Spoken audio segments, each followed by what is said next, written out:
Good evening, everyone. So, one thing about Zen that makes it unique from other forms of religion and even other forms of Buddhism is it doesn't rely on any scriptures. The lessons are always passed down from a teacher to a student. This is why I teach these classes. I'm trying to pass on the lessons that I learned from my teacher. The reason that we teach this way is because a major tenet of Buddhism is that everything is impermanent. This means that everything that is here now will eventually disappear and return into the emptiness. Everything comes and goes. Everything is constantly changing, and the truth is constantly evolving. This is the natural state of things. Due to the evolving nature of everything, we say that you should keep your mind present in each moment. So when we teach Zen, each lesson must be conveyed in the context of each moment for the students that you're teaching. The reason we don't rely on scriptures is that the lessons are supposed to be adapted in a way that's appropriate for the current situation. The point of these lessons are not to convey some sort of absolute truth. Rather, the teaching is meant to point, prod, and challenge the students to experience a truth that transcends words. For instance, you've eaten an apple, right? You know what an apple tastes like? Now imagine you meet someone who's never eaten an apple, and you try to explain to them what an apple tastes like using words. What would you say? How would you describe it? Sweet. Tart. Anything else? Hard. Okay, so it gets pretty difficult to get very specific, right? But if you took all of the things you could think of and wrote it down, you could create a document about what an apple tastes like and share it with anyone who hasn't tasted an apple. Do you think anyone would really understand what an apple would taste like from reading that? No. This is the inherent limitation of words. If I'm trying to explain the taste of an apple to you with words, it will be nearly impossible for you to imagine exactly what I'm saying, no matter how accurate my description is. However, if you take a bite of the apple, then you'll understand 100%. This is how Zen works. In order to understand, you have to taste the apple. In this sense, the experience of tasting an apple transcends words. The job of the Zen master is not to describe the taste of the apple to you, but rather to compel you to take a bite and find out what it tastes like for yourself. So when you're studying Zen, it might be helpful to remember the famous Bruce Lee quote. It's like a finger pointing to the moon. Don't concentrate on the finger, or you'll miss all the heavenly glory. This quote reminds me of Zen practice, and it's useful to apply this advice to any of the instructions or koans I give. When you're learning Zen or Buddhism, don't focus too much on the literal meaning of the instructions or the answers to the koans. Instead, try to figure out where it's pointing you to go. This notion of Zen not relying on scriptures is challenging for Western scholars and intellects who often derive their understanding of religion from ancient texts that they recognize as authentic. As a Westerner myself, I can see some value in this approach. But as a Zen practitioner, I can tell you I've never heard of anyone getting enlightenment from reading a book or a text. Sure, you can use the text in scripture as a guide to understand the concepts and ideas, but even the most ancient texts of Buddhism say that you must let go of your conceptual understanding of the world and the teachings to experience the truth. Buddhism's not about an intellectual understanding or being able to remember, recite, or adhere to scriptures. It's about understanding the purpose of the Dharma teachings and applying them to your own life. The only way to understand the truth is to experience it. Zen is a practice focused entirely on applying Buddhist principles to your day-to-day life in order to change the way you experience everything. To do this, it requires that you let go of all of your preconceived notions. In other forms of Buddhism, they rely more heavily on the study of ancient scriptures and sutras for guidance in the practice. But other than that, the practice is very similar. It's just a different approach to climb the same mountain to enlightenment. The challenge is all of these scriptures have been translated from languages that nobody speaks anymore. So it's difficult to know what might have been lost in some of the translations without the help of someone who understands the practice. In Mahayana Buddhism, they focus on the study of sutras, which are essentially Buddhist scriptures. Some think it's possible to learn everything you need to know about Buddhism from one sutra called the Heart Sutra. The Heart Sutra can be a difficult text to understand. When translated into English, it basically says, all dharmas are marked with emptiness. It goes on to say, no eyes, no ears, no nose, no tongue, no body, no mind, no color, no sound, no smell, no taste, no touch, no object of mind, no realm of eyes, and so forth, until no realm of mind consciousness. So do you understand what that means? The sutra is saying, no, no, no. Instead of telling you what it is, it's telling you what it's not. That's because what it's trying to describe is an experience that transcends words and thinking. It's not any of these things you can conceive. So what is it?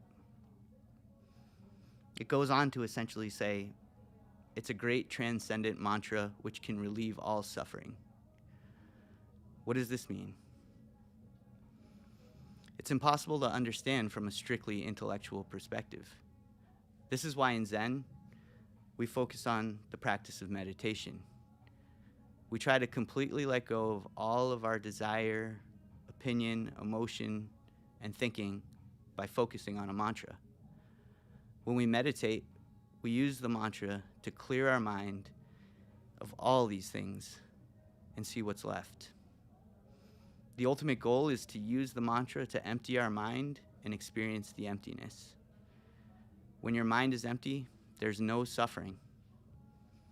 So with that said, let's move on and practice meditating together. Let's begin with the breathing technique. This breathing technique is one that can help you relax and prepare your body for meditation. So start by breathing a little bit slower and a little bit deeper than you usually do. Visualize your heart in the center of your chest as you breathe. As you listen to me, I want you to slow down your breath a little more and breathe a little bit deeper. Feel your breath coming in through your nose and mouth, collecting all of the energy from your brain and moving it from your head into your heart. Imagine now that you're breathing with your heart. The purpose of this is to try and align our mind and heart and body. You can also place your hand on your heart and close your eyes if you like. Keep breathing a little bit slower and a little bit deeper as I talk. This is a technique you can use to relax or reset yourself whenever you feel nervous or anxious, or whenever you feel like you need to switch gears from different activities you're doing throughout the day. You can use it when you wake up, before you enter a stressful meeting, before you go to sleep, or before you meditate. So let's just take a few more minutes to take some slow and deep breaths.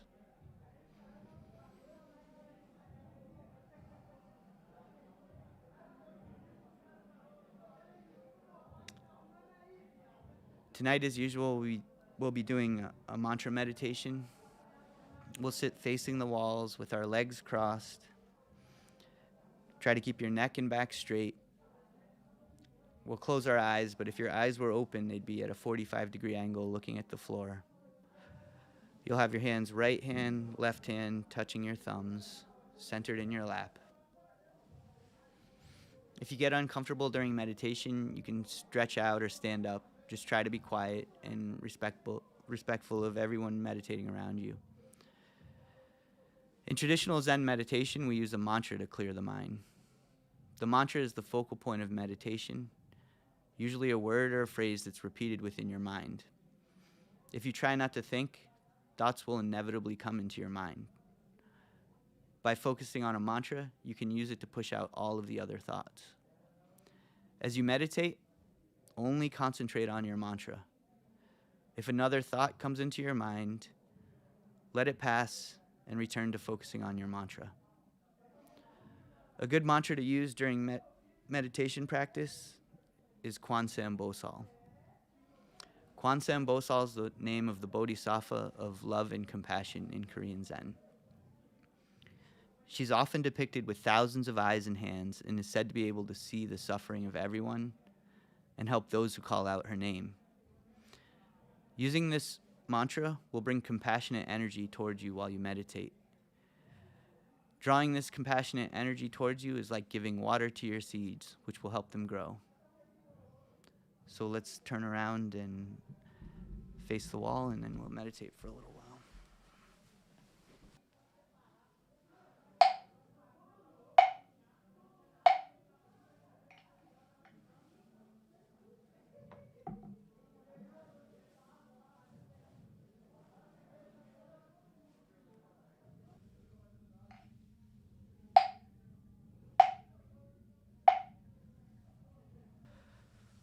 All right.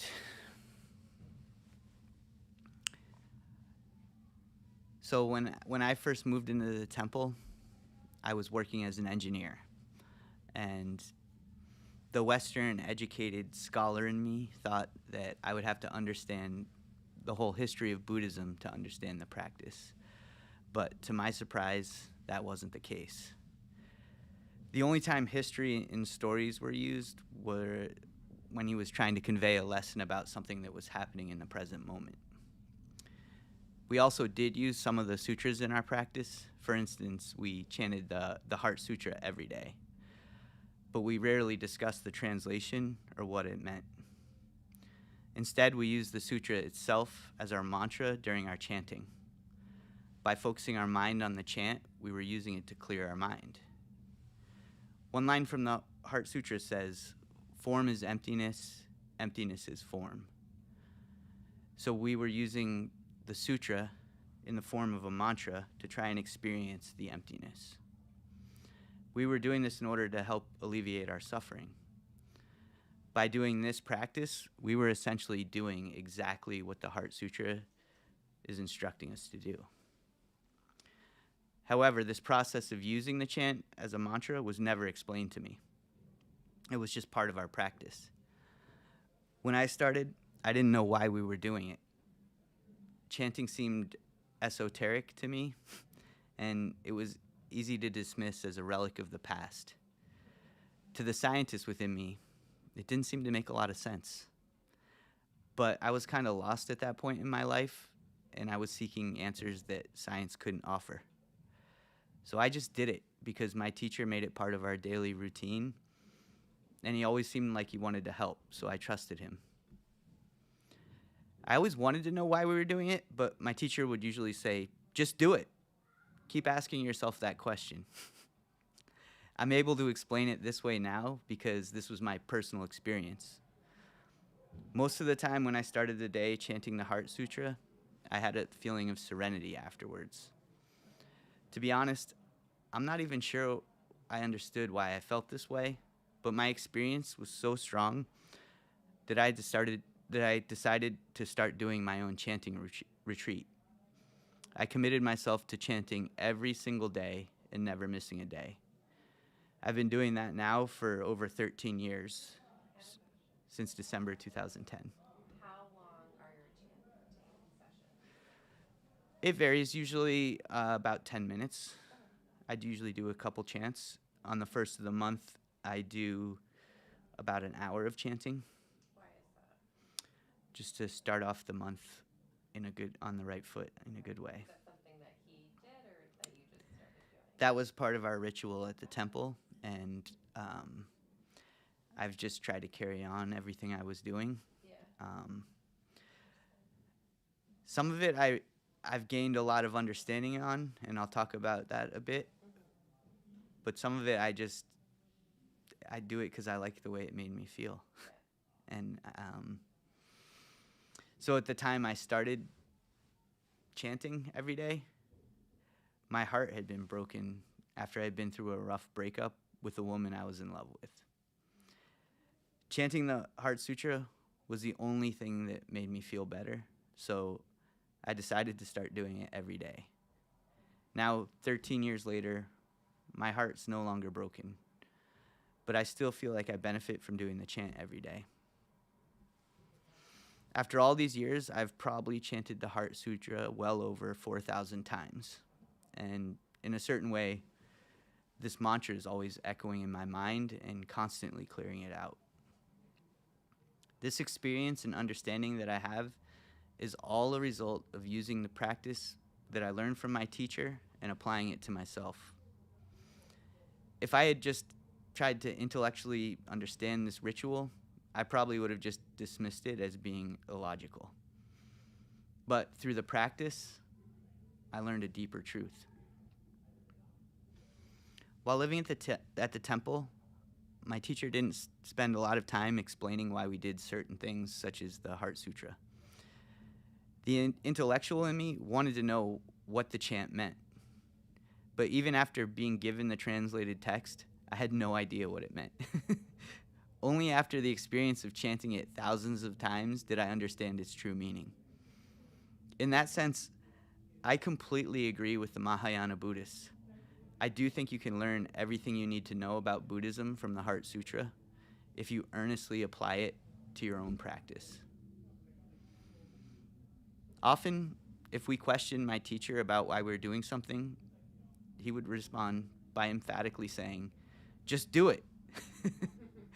At certain times, I would interpret this response in different ways. At first, I assumed he was just following the tradition he was taught. Other times, I felt like it was a direct challenge to me, to put down my ego and my desire to have an explanation that appealed to my intellect. Now I realized it was his way of telling me that I needed to do it to have the experience and understand why for myself. If he just gave me all the answers, it wouldn't have been helpful to me.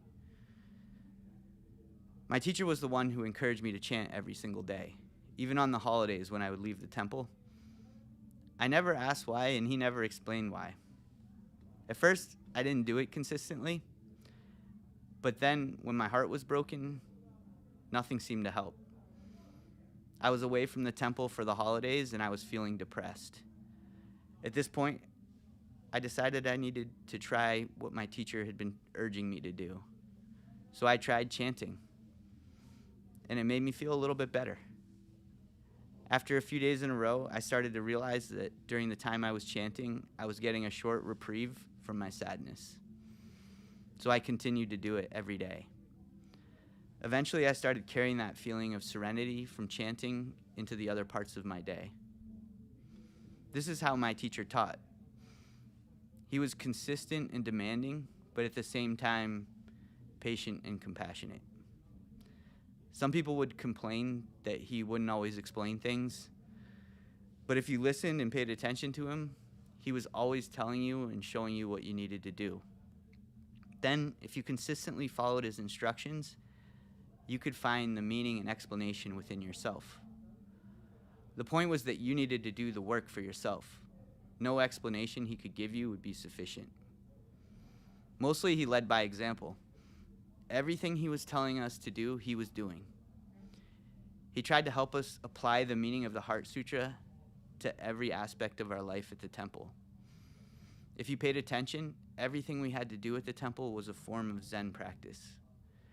There was a particular way you were expected to do everything, and it required you put down your ego and opinion and just focus on the task at hand. Everything we were doing was supposed to be a form of meditation to help us clear our mind. In the mornings before bowing and chanting, we would sit and meditate to practice focusing our mind on a mantra. This was supposed to set the stage for the rest of our day. After that, we did bowing, which are, full prostrations towards the altar. So to do a full prostration bow, you go from standing straight up, then you go down on your knees, and then you put your hands on the floor, and then you go back to your knees and you stand straight up again. It's kind of like the Buddhist version of a squat thrust. Usually we would usually do 33 of these in about 5 minutes or less. So it could be very physically demanding if you weren't used to it. It could easily make you feel hot, sweaty, and out of breath. You also had to time your bows, so each part was in sync with everyone else who was bowing. To keep the proper form during this, you had to stay focused on what you were doing. You also had to keep track of the count, which could be challenging after about 10 bows if your mind started to wander. It had to be 33. It had to be 33. Was there 30 I think there could be many reasons. There were 33 star levels in Chimgum-do. That's what I was told. I think at different times they did 108, which I know a lot of other temples do that many, which I don't imagine that's very easy. But this demand for your attention on what you were doing in each moment made this a form of moving meditation that we practiced together. And after that, we did chanting together. When you're chanting, you have to stay focused on your words to remember all the lines and stay in time and in tune with everyone around you. As I discussed in more depth earlier, this is a form of mantra meditation. We did all of these morning practices together. This is what my teacher called together action. This was a fundamental part of our practice that I'll cover in more depth another day. But basically, together action helps you synchronize yourself with those around you and find harmony with the world. So everything working together is what we're supposed to be practicing. We're expected to apply this level of moment-to-moment focus to everything we did at the temple. This included everything from our martial arts practice to doing the dishes and cleaning. If you made a mistake during your martial arts practice, it was an indication that your mind had wandered from that moment. If you didn't do your dishes well, it was a sign that your mind wasn't clear. If you missed sweeping up a piece of dust in the Dharma room, it was a sign that you weren't paying attention to what you were doing. My teacher was relentless about calling out these types of little mistakes. If I forgot to take out the compost bucket in the kitchen at the end of the day, he would come pound on my door in the middle of the night to do it. I think he did this so I wouldn't forget again, and you know what? It worked. It was a difficult way to live, but I managed to do it for 16 years. And most nights I slept uninterrupted. At first it seemed nearly impossible, but once I got used to it, it became second nature, and I became really good at keeping my mind clear and focused on each moment. I specifically remember a point where the lifestyle at the temple became easier for me. Every Sunday morning we would do work period together, and we all did different jobs around the temple. This particular Sunday, my job was weeding the flower garden. The night before, I had been out with a woman who I was really interested in, but she didn't seem interested in me. At this point in my life, this had become a pretty consistent pattern for me, and it made me feel really sad and disappointed in myself that morning. So as I worked, I just began to concentrate on what I was doing, and I stopped thinking about the night before. And then after clearing the weeds for a couple hours, at that moment, I looked up and I realized I was sitting in a beautiful flower garden. I was making our temple garden look more beautiful. Now I felt happy, and I realized that making the world around me a more beautiful place is what's truly important to me. I realized happiness wouldn't come from attaining any of those things I was chasing. The work I was doing and the effect it was having on me was the actual reward. This was a huge turning point in my life. This experience in the garden changed me forever. Up until that point, I had been stubborn. I was constantly wondering what other people thought, what they thought of me, and I was always seeking their approval. I was consumed by my feelings, and I thought my opinions and my assessments of things were so important. I allowed my mind to wander off, thinking and contemplating all the things going on in my life, because I always believed I would come up with a clever solution to all of my problems. After this experience in the flower garden, I surrendered. I realized my ego had been sending me on a fool's errand, and I was done with it. At that point, I became fully committed to what I was doing at the temple and in each moment. This was a Zen moment, imparted to me by my teacher sending me out to weed the garden with no explanation of why. I had to figure it out for myself. This is the heart of Zen. And I share the story because I think sometimes it's hard for people to rationalize the way Zen is taught. If you want a form of teaching that appeals to your intellect, be careful. If you gain an intellectual understanding, you might believe you know everything and you can solve all your problems with a clever solution or by following a certain set of rules. This might actually hinder you from seeking a deeper understanding. If you rely too much on your perceived rationality and logical deductions, you might even conclude that you don't need to practice. Even if you think you 100% understand and believe everything I say or what the Buddhist scriptures and sutras say, I encourage you to try and apply these lessons to your own practice so you can have these experiences for yourself. The last lines of the Heart Sutra are a repeated mantra that can be translated to mean, "Gone, gone, gone to the other shore beyond." My teacher's teacher was Zen Master Seung San, and he wrote about this book in his book, The Compass of Zen. He said this was a call to action. Before, the sutra is all about attaining emptiness and truth. But this particular mantra at the end means you must do it. After you attain and experience this state of understanding, you must help others attain this and help them to alleviate their own suffering. That's the Bodhisattva way. This is why I'm here teaching today. I want to share my experiences and encourage you to find a deeper understanding within yourself. I can't give you all of the answers and explanations, nor can any sutra or scripture. These Dharma lessons can only point you in the direction of an emptiness which transcends words. Don't forget your mantra. Keep practicing meditation and keep your mind focused on each moment.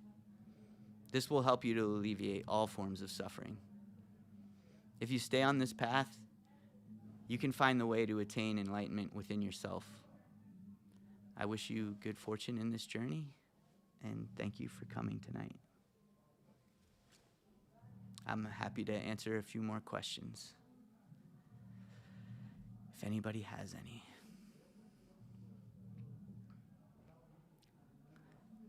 We talked about this before, but the chanting, Yep. it's not like loud, right? It's just like you're kind of just talking to yourself. Yeah, you want to do a chant? I can do a chant. We can end with a chant. And you can, yeah, if you want to. You can join. Do you know the Heart Sutra? Or I can just, yeah. Okay. Okay. I didn't print any out. I can do it for you, though, at the end. Before we do that, I'll share one other thing with you. This is when I was working in the garden that day. That was really early on in my time at the temple. I probably wouldn't have made it so long if I hadn't had that realization. But then the next year, for Sabunim's birthday, I wrote him a poem, and it was about that experience. But it's only like 3 lines, so it's called Work, a birthday poem for great Zen master Changsi Kim. I work hard all day. Sweat collects on my brow like money collecting in a bank. Somewhere the great Zen master laughs. That's it. He loved it.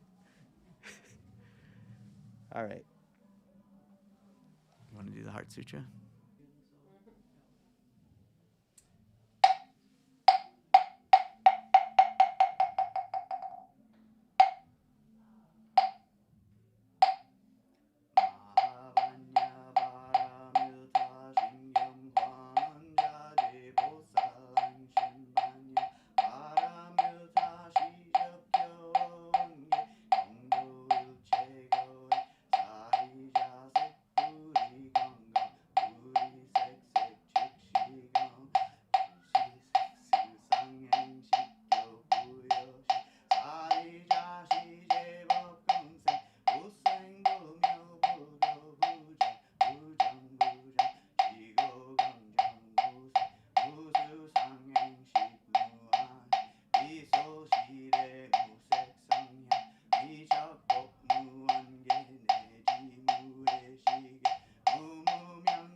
Any more questions?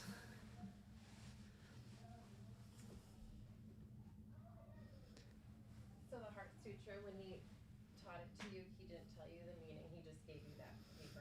Yeah, there was a translation available, Yeah. but that's the Korean Yeah. version of it. But yeah, no real lesson on what it was. He would say a lot of the lines, like, form is emptiness, emptiness is form. He said that all the time. I actually found, like, all of the lessons were usually talked about at some point in his Dharma talks, but they weren't really directed as like a lesson on the Heart Sutra. So I decided to kind of make my talk today about the Heart Sutra. I've been reading The Compass of Zen, and he talks about it in there, so some of that is definitely influenced my my talk. So yeah, and I have heard a lot of people say if you do that chant every day, that's a path to enlightenment.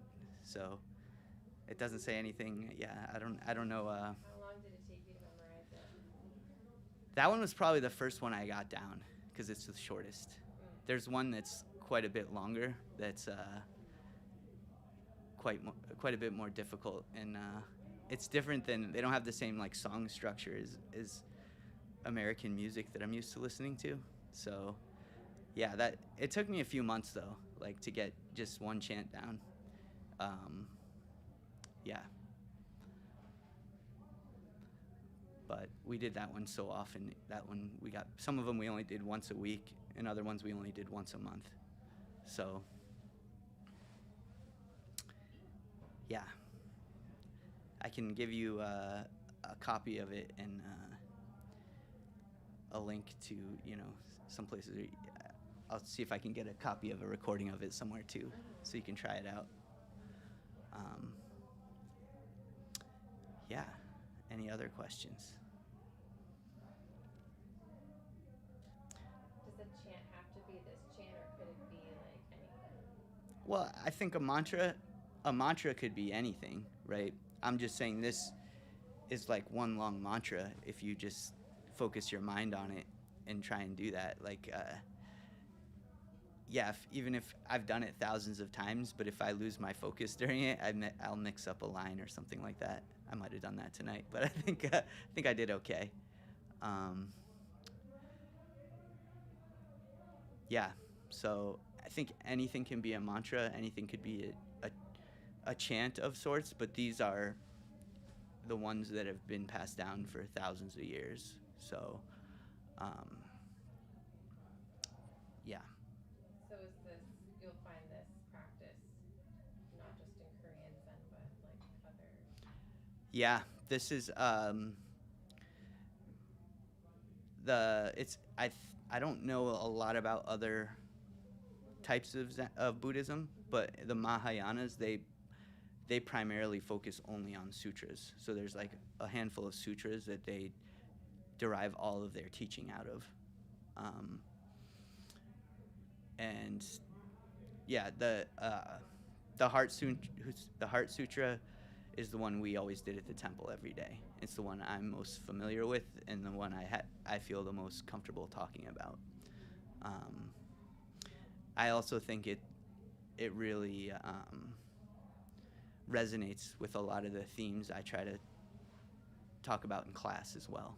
So yeah, when we did the meditation at our temple, we would do the Heart Sutra at the end of the meditation session and the talk, just kind of like what we did today. I still do it every single day. So, like I said, it brings me a minute of peace every day, even if it's the only one I get. So it's nice to just like commit a little bit of your day to that. So.